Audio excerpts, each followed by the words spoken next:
this is nuts, but the first month of my show, I had like 80 million hits. 80 million? 80 million. Like if you're to go back to my original videos, it was like 12 million, 10 million, 8 million, 26 million views on these runs.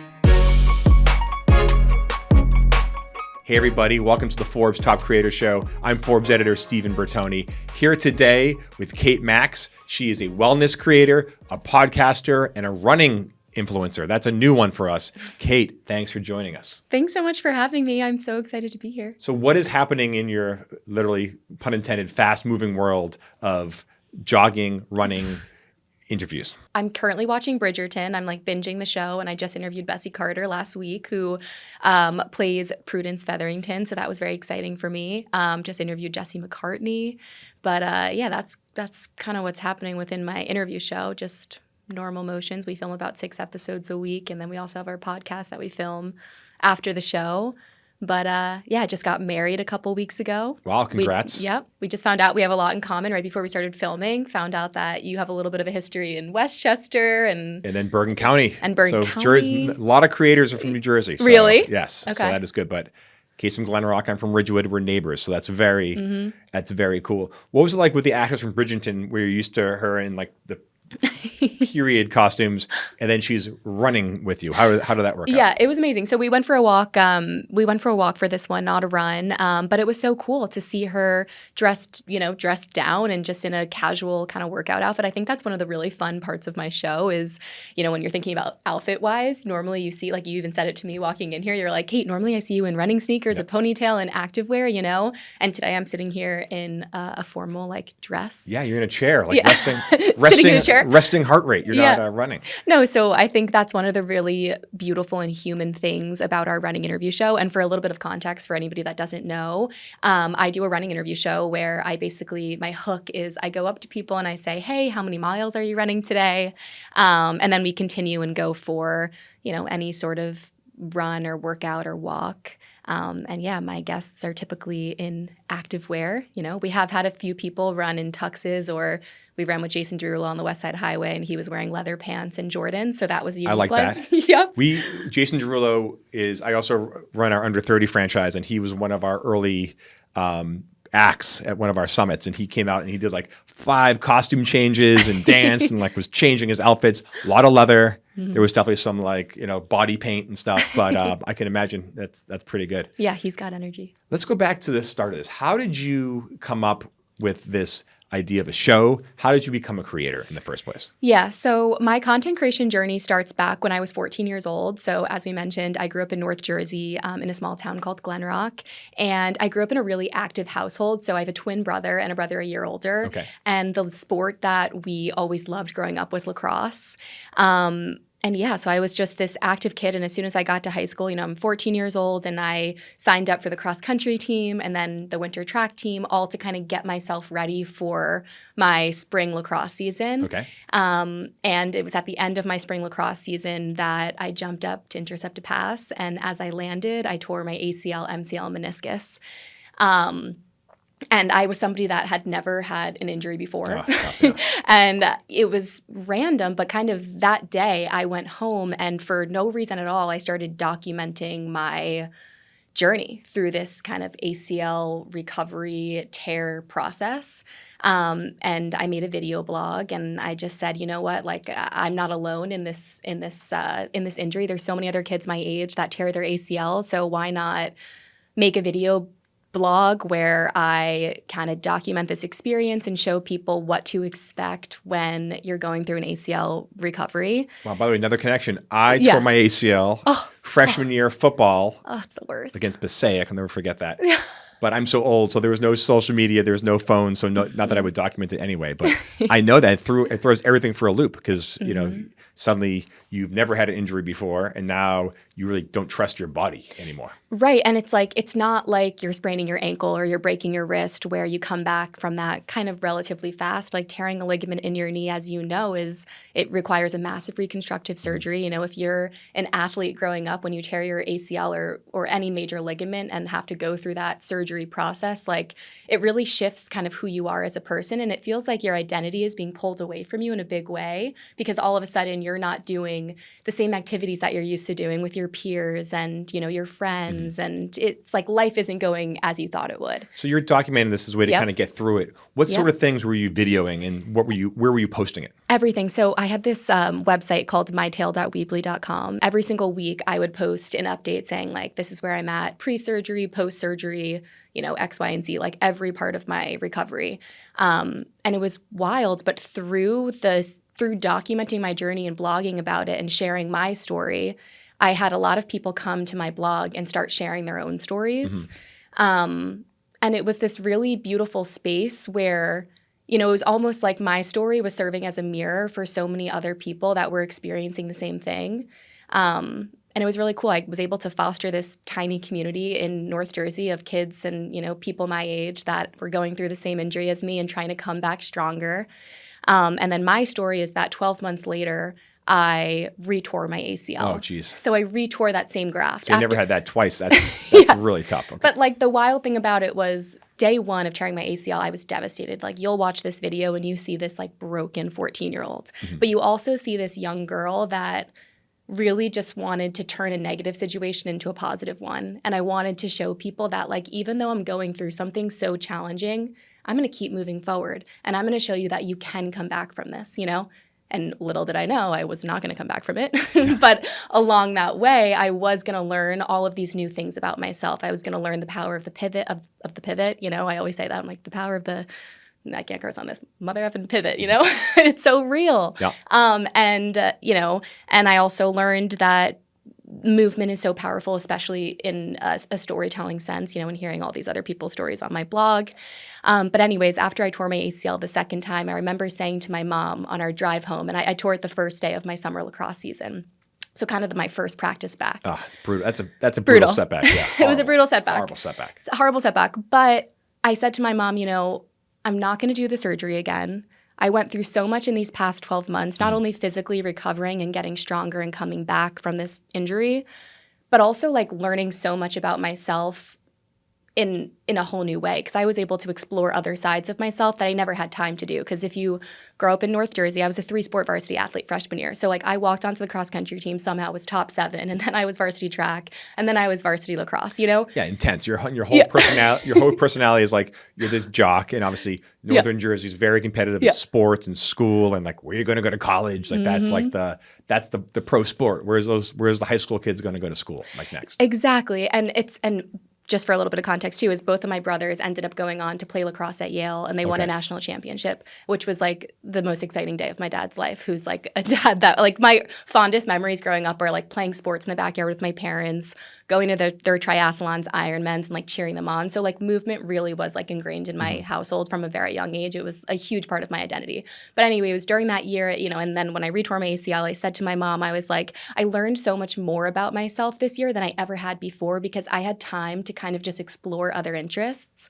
And that's when I leaned into the art programs at my school and like expressing myself creatively, and obviously blogging and making video diaries. And so, I decided to take my life in a different direction, go the normal route for college, right? When I was a freshman, if you told me that I wasn't going to play D1 lacrosse in college, I would have said, you're crazy. Okay. That was like what my eyes were set on. Where'd you go to school? I ended up going to Fordham University, Lincoln Center. Tim. Oh, let's go Rams. Anyway, so then fast forward to 2023, I, wanted to get back into video editing and creating a video series. Were you doing creative video stuff and posting in college at all, or just more kind of just run the mill? A little bit. So like it was kind of funny because like during creating that blog, I learned that I loved storytelling and video editing. Okay. But I was like, well, what can I do with this? Because I never in a million years would have thought like I could be a content creator. Like that wasn't even on my mind. But that was around the same time that like Mad Men, the show came out, and I was like, oh, advertising. Like this is so cool. Like I could get into advertising. So that's what I did. And also the important thing to keep in mind is since I don't have an ACL in my right knee to this day, because I never got surgery the second time, the only form of physical activity that I can do is run. So that's like became a huge part of my life. No skiing for you. No skiing, no pickleball, no tennis, nothing that involves side to side movement. Yeah, you talk about pivoting, but you actually can't pivot. Yeah. That's fair. That's so good. Yeah, exactly. So basically, as somebody that grew up very active, running was something that I heavily leaned into in my free time. And it became a part of my lifestyle, how I stayed fit, how I collected my thoughts, and how I just remained active and still like sporty in my own way. But anyways, yeah, so fast forward to 2023, I really wanted to, kind of story tell in a new way, similar to what I was doing back when I was 14 and 15, but kind of take it to this next stage of my life and kind of what I was currently up to. And yeah. Real quick. So it's 2023 and you're in advertising. And obviously I want to hear about what kind of advertising you're in, but also like 2023 is when, it was already happening, but everyone's realizing, okay, advertising is moving towards social media, digital creators. What was like your ad job? You said you were inspired by Mad Men. Yeah. I don't know if you were sitting around drinking martinis and smoking cigarettes like at noon, but like what was what kind of ads were you doing? Where were you with? Yeah, so I was working in digital advertising. I specialized in like healthcare advertising was what I originally went into post-college. Okay. And I was working in like pharmaceutical advertising. And then I specialized a little bit in like pediatric ad agencies. And a lot of my job was digital focused. And of course, like as we all are, like I was a young 20-year-old, I was on social media. And I just was eager to start expressing myself again in a video first way. And that's when I came up with the idea of the running interview show and having conversations on the move.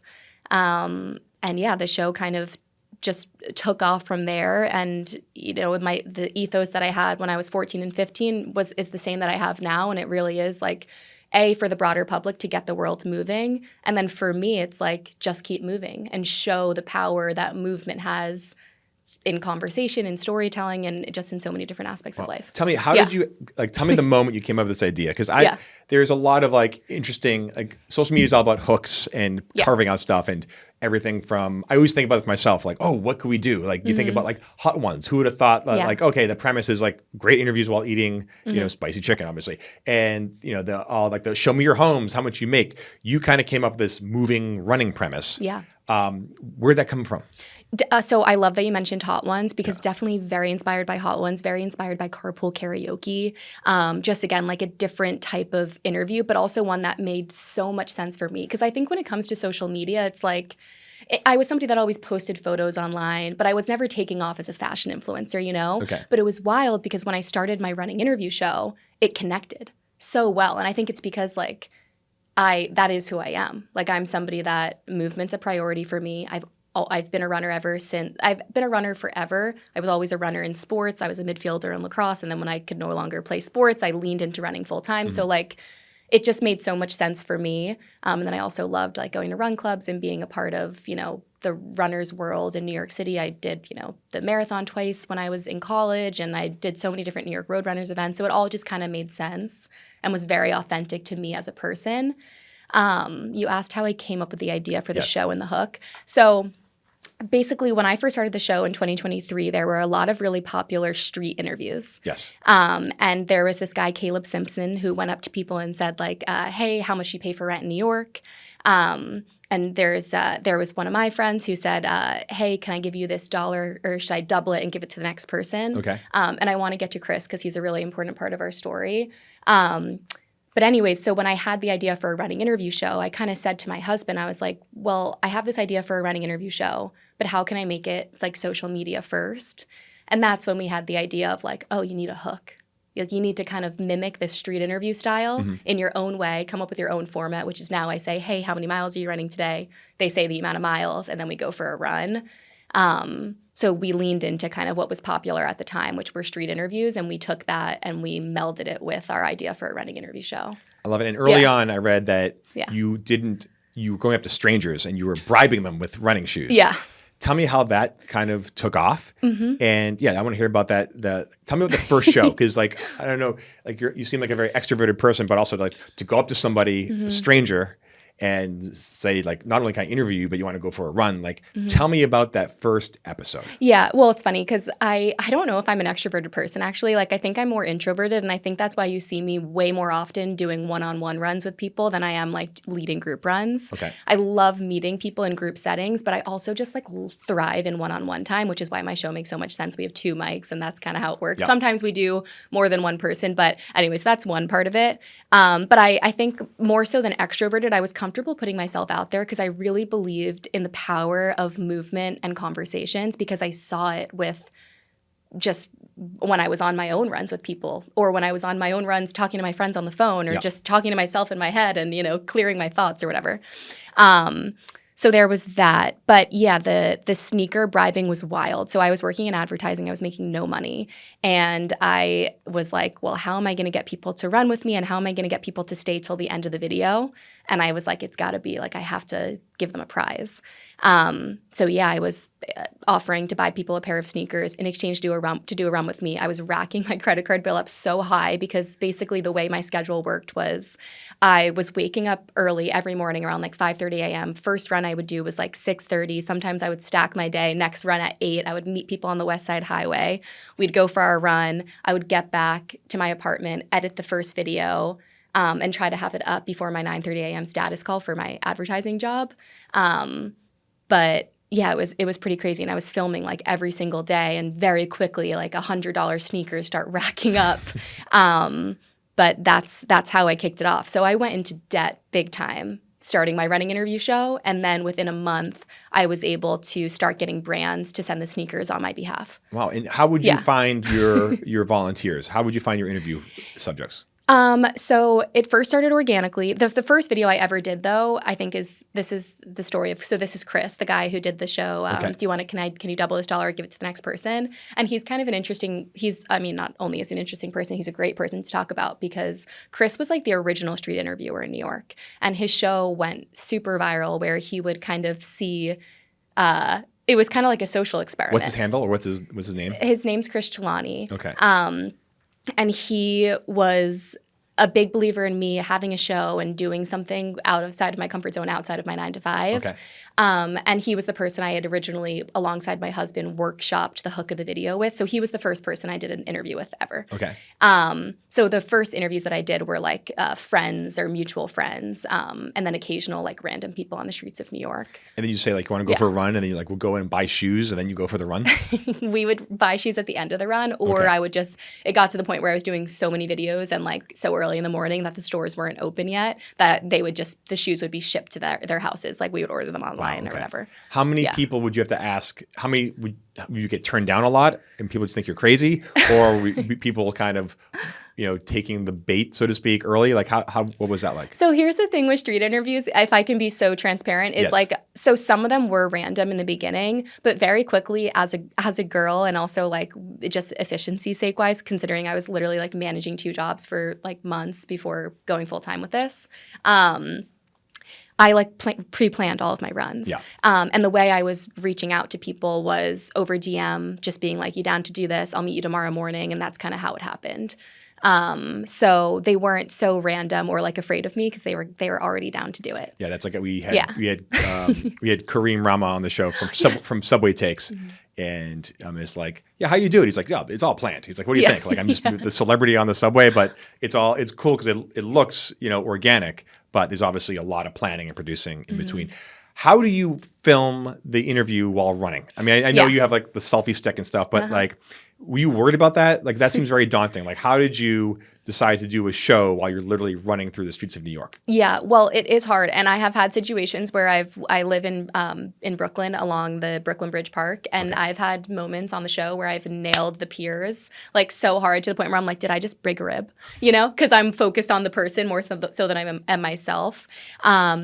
But yeah, I film it. It's so turnkey. And that's the beauty of the show is I don't require any extra filmers, although sometimes we do have an extra hand come out if they're available. And that extra hand is my husband. But yeah, I filmed the show with my tripod, my phone, and a pair of mics. And the beauty of it is, we don't need permits to do it because it's just 2 people running and filming. That's great.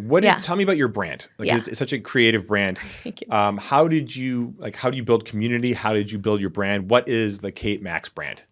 Yeah, I would say the Kate Mackz brand is a family of people and people that I would consider my friends that are all aligned in this concept of the power of movement. And, I've always said it since the beginning of my show is I'm on a mission to get the world moving. And I think the feedback that I got instantaneously once I started the show was, wow, this video inspired me to go for a run. Like, just called my friends going to plan a group run for this weekend. It seems like so much fun to run with people. Like you inspired me to run, you inspired me to go to a Pilates class, go to a spin class, start moving again.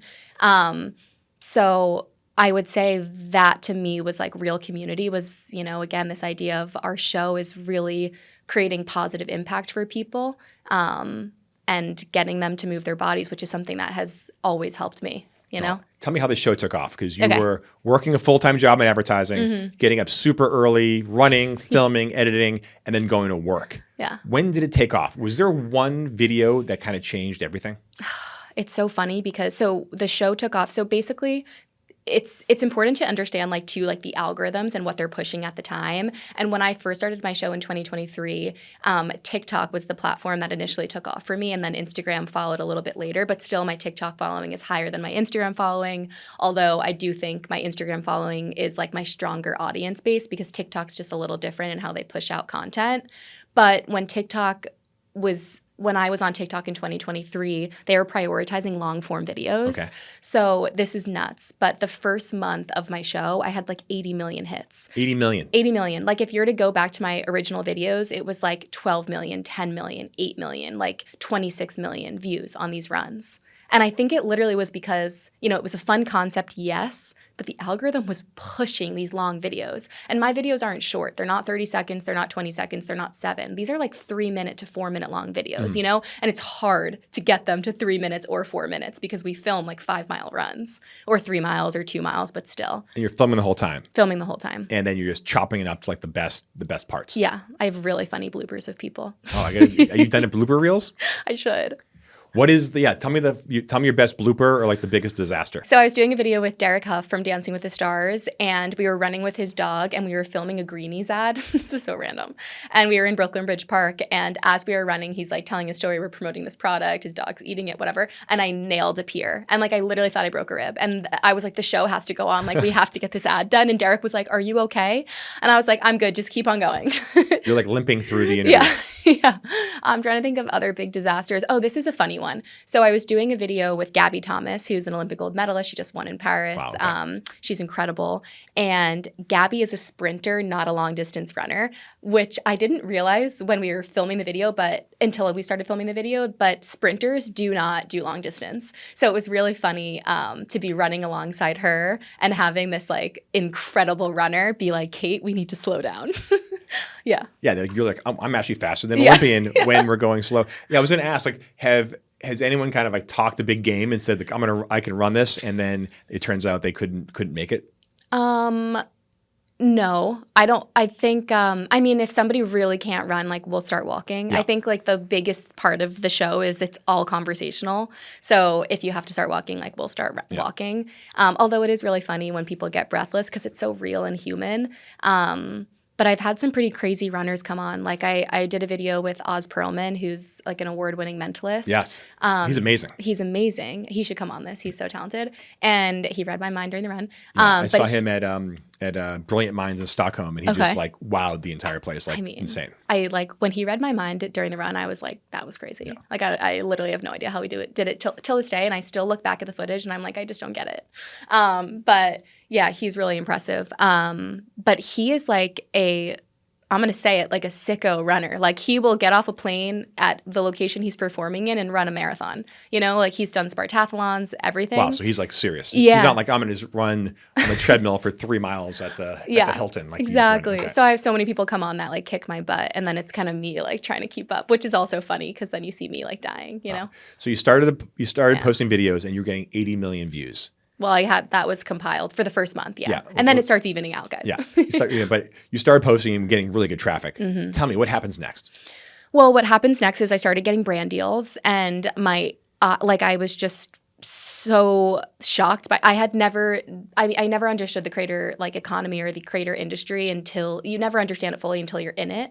And yeah, it was wild. I started getting, brands reaching out to me, dream brands, like brands I would have always dreamed of working with, from sneaker brands to athleisure, and then celebrities. Like I think the first celebrity that reached out to me was Bobby Flay, and I was like, oh my God, like I've watched so many of his cooking shows, like Bobby wants to go for a run with me. And so very quickly I realized like, oh, like I could start getting like, people that are in the public eye on this show. and a lot of them have incredible stories and like big fan bases. Like it would be fun to interview them and promote what they're up to. Yeah. What was your first brand deal? Do you remember? My first brand deal, my first brand deal was, oh God, what was it? New Balance was the first sneaker brand that I worked with. And that was awesome because I went from, paying for the sneakers out of pocket to then having the brand send them for me. And I was like, thank God. And my parents were also like, thank God, this girl. Yeah. When did it become a full-time job? Tell me, did you eventually leave advertising and realize like, wait, this could be I'm my own brand. I'm my own advertising, platform. Yeah, it pretty quickly became a full-time job in and of itself that I was managing with my full-time job. And at the time I was working in advertising. I was working at Omnicom, and I was a senior account manager, and I had not a team of people, but I had people that worked under me, and I just realized like, oh my gosh, how am I managing this? And then also my, this content job that now I have deliverables for these dream brands. So it really quickly just became like I was working 2 jobs and not sleeping and like almost getting sick over it and literally like running so much. Like I think the first week I filmed the show, I ran like 120 miles, which is insane. Wow, that's insane. Insane. So yeah, it really quickly became too much. And I think within the first few months, I was able to go full time with it. Yeah. Incredible. What what's the business plan now? How do you make money? Yeah, so now we make money through brand deals. We also have a partnership with iHeartRadio, which is my podcast. So we went from just doing the running interview show to now doing our podcast, which is called Post Run High. And the podcast happens right after our runs with certain guests. Like if a guest is down to stay for an extra hour and a half, we'll podcast with them, which is awesome because my running interview show is so short form because it's social media. So as I said, it's 3 to 4 minutes, but we were having these really long, in-depth conversations on the run that, I said, I took it to a couple media outlets and I said, like, I would love to be able to go deeper with my guests in a podcast format. So that's another part of our business structure is, doing the podcast and now getting ad revenue through that. Yeah. And I mean, my dream would be to get paid to just be an interview host. Not having to run as much. Well, I always want to do my runs. Because you are an interview host, right? That's your dream job. Yeah, it's my dream job. I mean, which is crazy because when I first started the show, I never in a million years would have thought that I would be turning into an interview host, because if you were to watch my original videos, it was just a vlog on the run. Mm-hmm. But as you get celebrities on, you start realizing, oh, I really have to prepare and have questions to ask them. And then all of a sudden you get your 10,000 hours in and you're an interview host, Yeah, I hear you. Yeah. Tell me. I'm trying. No, I've gotten them in. You are? Yes. For Forbes, my God. It's a fun one. Never thought I'd be doing this creator stuff. I know. It's amazing. For brands out there, how do brands work with you and how do you integrate them into your content? Mm-hmm. So my favorite way to work with brands is there's a couple different ways. So I work with Vuori as my activewear partner. So typically you'll see me in a Vuori outfit on the run. I love Vuori. That's like Vuori. Love it. And they're just such an aligned brand with me. It makes so much sense because really I love that Vuori is a brand that you wear it not only for working out, but just like in every kind of aspect of your life outside of just a workout. And I'm somebody that grew up like living in activewear. So it just makes a lot of sense. Like my mom would have to force me into an outfit like this when I was a teenager. And probably still to this day. But so they're a great partner. So that's kind of like what I'm wearing. So you can think like tech, activewear, stuff like that, headphones, the mic that I'm using. Not that we're sponsored by DJI, but that would be nice. And then my favorite way to work with brands is for them to have their ambassadors or like people that work at the company come on and do an interview with me and talk about whatever they're kind of promoting or up to.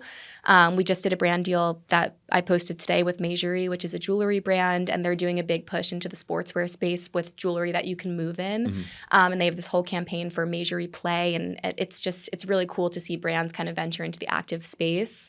And that was a seamless brand. We had a girl from their marketing team come on. Her name's Emily, and she went for a run with me, and we talked about the products. We ended at the Mejuri store, and it was just the most seamless integration. Yeah. You had incredible guests, like I've seen. Yeah. You had Tim Waltz, which was really, really interesting. You've had billionaire private equity folks. You've had celebrities. You've had sports people. Tell me about some of the people you've had on.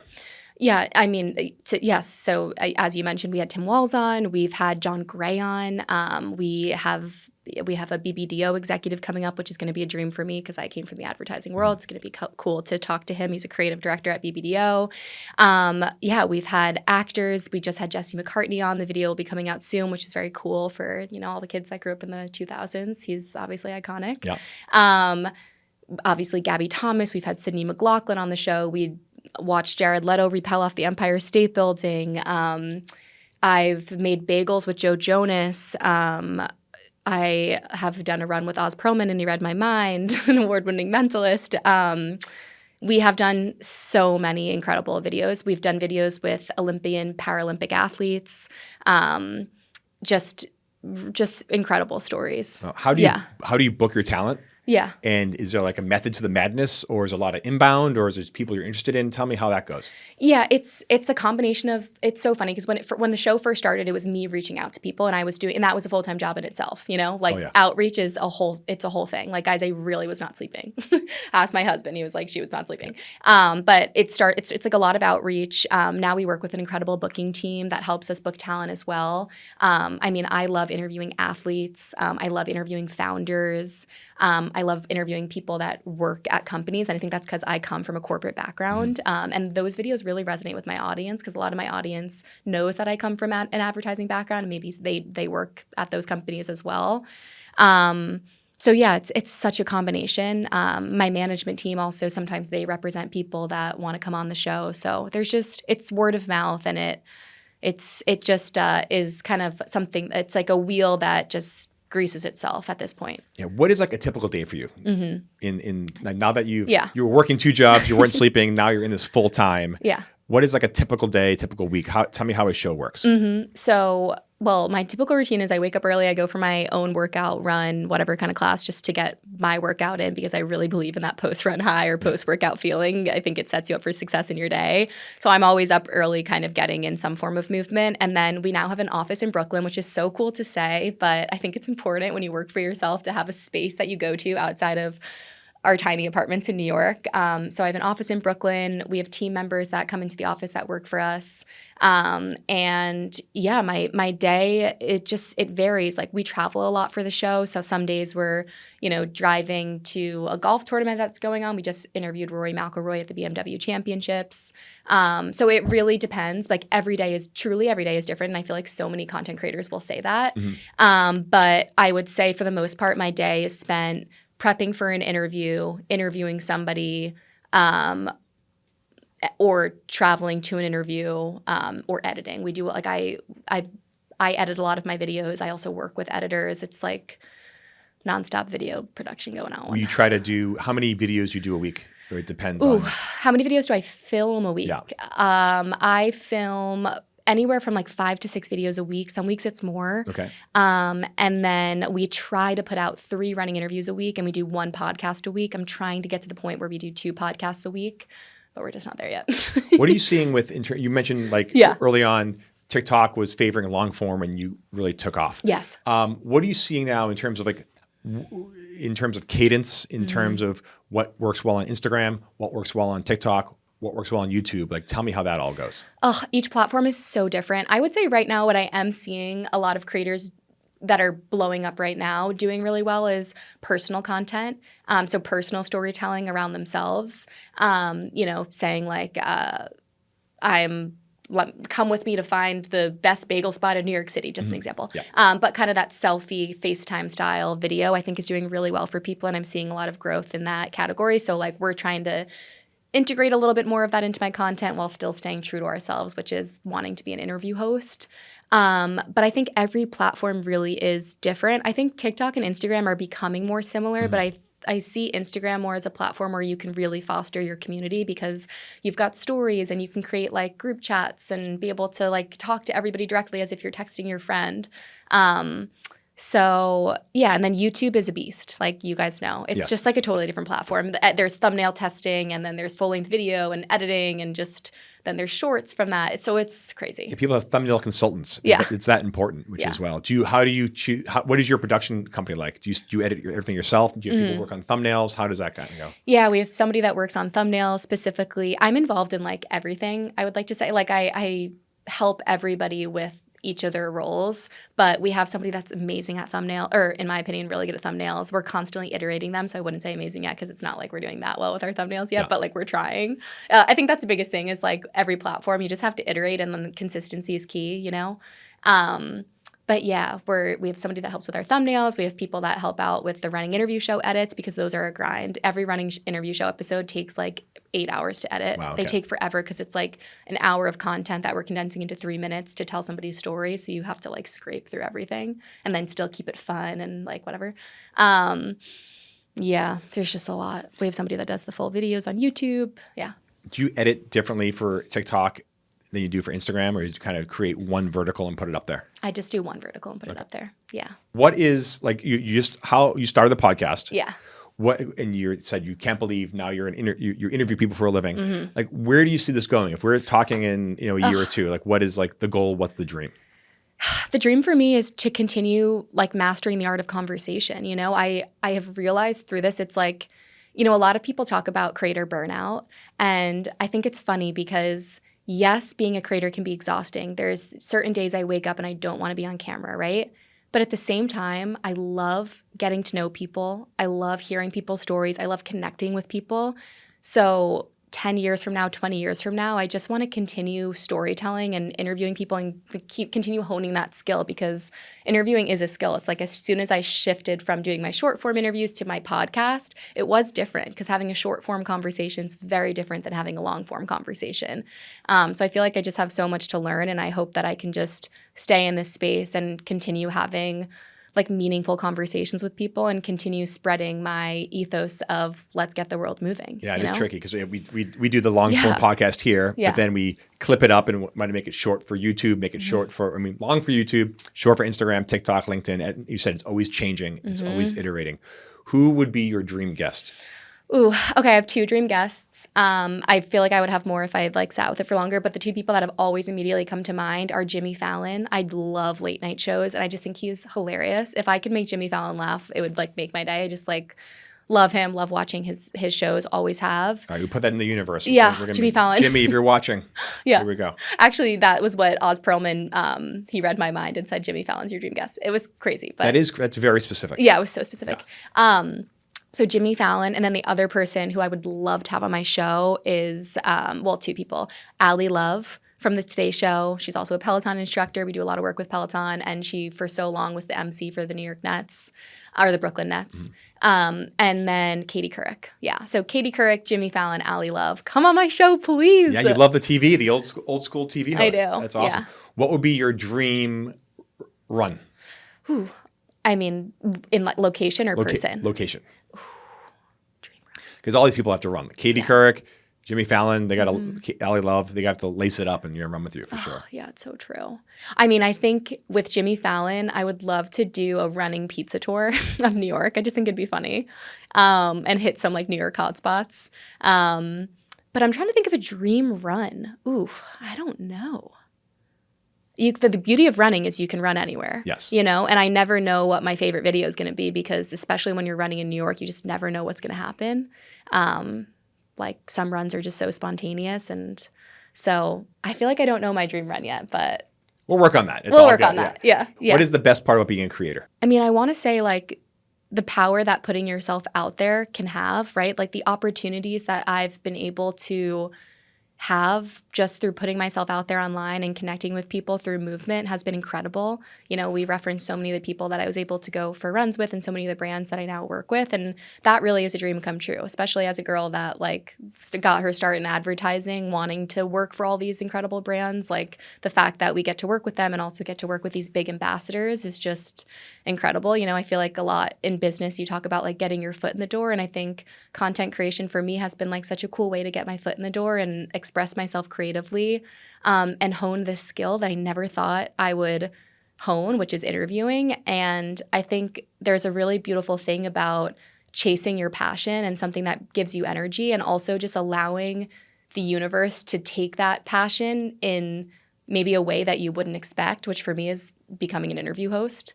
But yeah, I think it's just as a content creator, I've been able to follow just what gives me energy. Yeah.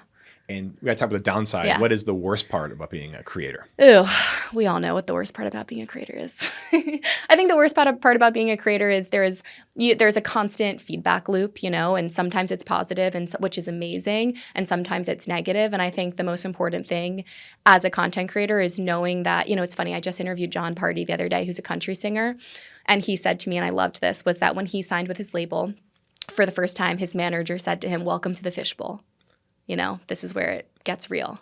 And I think that just means like if you're putting yourself out there online and profiting from it, people are allowed to have opinions and they're allowed to give you feedback.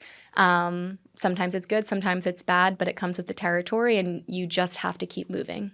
How do you deal with negative comments? How do you deal with the haters? Ooh, how do I deal with it? I mean, I cry. It's awful. How do I deal with it, though, is I just keep moving, and I go back to there's been so many times in my life where we talked about it before. I've hit so many highs, but I've also hit so many lows. And I think it's so important in life to hit those highs and hit those lows. And it's about how you come back from those lows and respond to it and build yourself back up, And I think a negative comment to me or negative reactions, it's, equivalent to hitting a low in life, and it's okay. And you just have to keep on moving and you will get through it. And I think for me, I'm just somebody that has always understood the power of moving forward and the power of the pivot, even if I can't physically pivot. Here we go. And that's it. It's just, it comes with the territory. Some people are going to love you. People are going to hate you. It's okay. If you can go back in time and give yourself one piece of advice just before you're becoming a content creator, what would it be? Life isn't about waiting for the storm to pass. It's about learning to dance in the rain. Can you elaborate on that? It's one of my favorite quotes. And I think it's applicable in so many instances. And I think it's repetitive of what we just said, you're going to hit highs, you're going to hit lows. Or it's kind of like, what did people always say to me when I first started out in content creation was, you can't let the highs get too high and you can't let the lows get too low, and you just got to keep moving. Kate Mackz, thanks so much for joining us. Thanks so much for having me. This was so fun. That was awesome. Yeah.